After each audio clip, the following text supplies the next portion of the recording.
Salut à tous, vous écoutez le MN News 2017-2018 numéro 1. C'est parti pour une seconde année d'informations, à retenir ou pas d'ailleurs, sur l'univers du manga. Et on va commencer avec Marie et la fleur de la sorcière du studio Ponok. Pour rappel, le studio Ponok est composé d'anciens membres du studio Ghibli. Et selon Allociné, il sera distribué en France par Diafana Distribution.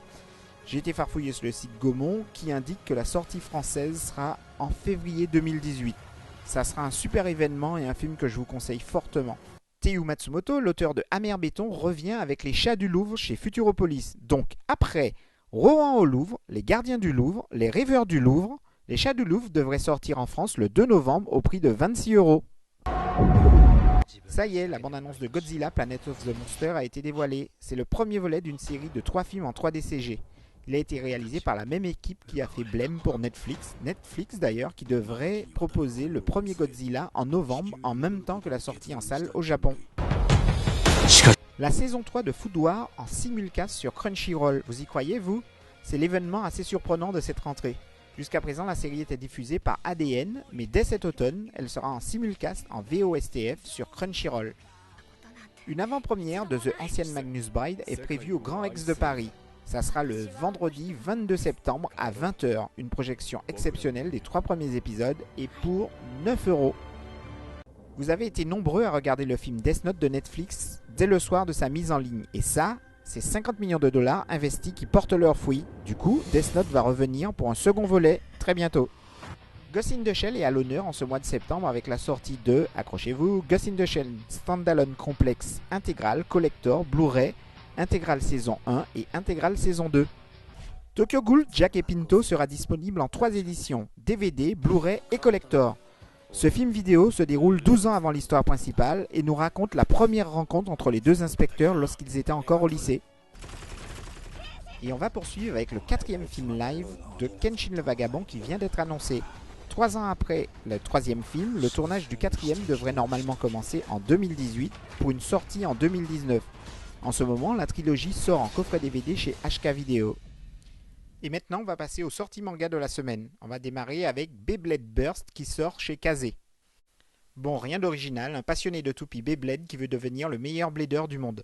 Ensuite, Crush on You volume 1 chez Soleil. Après s'être fait larguer, une fille décide de se tenir à l'écart du sexe opposé. Mais voilà, malgré elle, elle va se rapprocher d'un garçon beau, très franc et qui manque de finesse. Le Château de Narumi volume 1 chez Komiku. Tout comme Sommelier et les Gouttes de Dieu, c'est un manga sur l'œnologie. Pour sauver l'héritage de ses parents, elle va devoir produire le meilleur vin du monde, et c'est en 2 volumes. Ensuite, Love Baka volume 1 chez Kurokawa. Une jeune mangaka indécise dont la carrière peine à décoller se voit affecter un nouveau responsable éditorial. Mais voilà, sous l'apparence d'un gendre idéal, en réalité se cache un terrible manipulateur. Tue-moi plutôt sous un cerisier, ça c'est de chez Akata. Un one-shot shoujo qui met en scène une lycéenne qui un matin reçoit un SMS de sa meilleure amie avec écrit dessus « Fuis ». Le lendemain, elle apprend que son ami s'est suicidé pendant la nuit. World War Demon, toujours chez Akata, c'est une collégienne qui vit chez son oncle depuis la disparition de ses parents. Battue par son cousin, violée par son oncle, mal nourrie, elle développe une maladie psychologique, le syndrome d'Alice de l'autre côté du miroir. Mais alors qu'une vague de catastrophes commence à s'abattre sur Terre, une nuit, elle se retrouve transportée dans un univers parallèle. On va conclure les news avec le titre de la rentrée. Je veux parler de Seven Garden volume 1 et 2 aux éditions Delcourt Tonkam. C'est un shonen de dark fantasy assez complexe qui fonctionne un peu comme une poupée russe. L'histoire de Maria, une douce ange trahie et laissée pour morte par 6 des siens. Elle va être réveillée 1000 ans plus tard par Aywin, un jeune homme désabusé devenu jardinier après l'assassinat de ses parents. Maria, devenue Vird le démon, va essayer de convaincre Aywin de vendre son âme pour l'aider à se venger.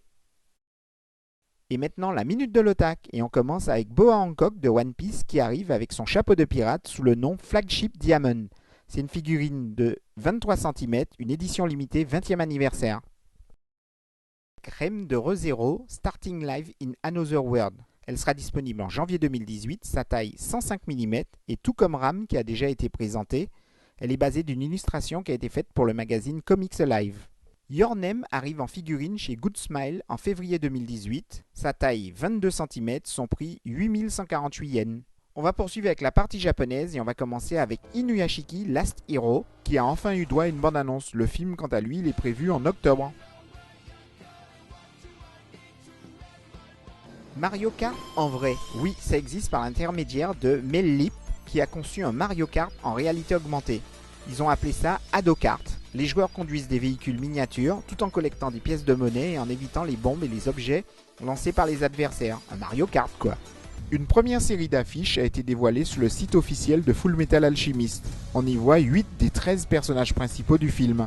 Dragon Ball Z a droit à 2 gouttes ultimes ce mois-ci. Une montre tout d'abord qui a été créée par la société Dongfeng, Peugeot Citroën. Elle est imperméable, il y a un chrono et même un radar à l'intérieur. Et ensuite une paire de baskets, design du style Converse. Différentes tailles sont proposées ados adultes. Les précommandes se font actuellement, la livraison est prévue en février et le prix ça sera 24 840 yens. Pour la partie sexy de l'émission, voici le tapis de souris boobs Meiko Shiraki de Prison School. Il sera disponible en octobre, les précommandes c'est en ce moment, donc autant sauter dessus parce qu'après ça sera impossible à avoir. Sa taille 48 par 38 sur 11. En cette rentrée, ReZero a été mise à l'honneur au MF Bunko-ji Summer School Festival, et pour cause. C'est un festival de rentrée pour annoncer les nouvelles adaptations animées. À cette occasion, l'OEV ReZero a été présenté au public. On va conclure l'actu japonaise avec la pièce de théâtre Hokuto no Ken qui a lieu à Tokyo. C'est à partir de septembre pour célébrer les 35 ans du manga. Voilà, c'est fait. Bon, avec ça, on va conclure avec le bonus de fin. Pour cette première émission, notre bonus de fin sera consacré au marché biannuel du manga qui a lieu au Tokyo Big Side. Je veux parler du Comiket d'août 2017. Les nouveaux mangas et animés sont proposés et des milliers de mangaka amateurs exposent leurs travaux. Mais surtout, il y a les cosplays. Voilà, à la semaine prochaine.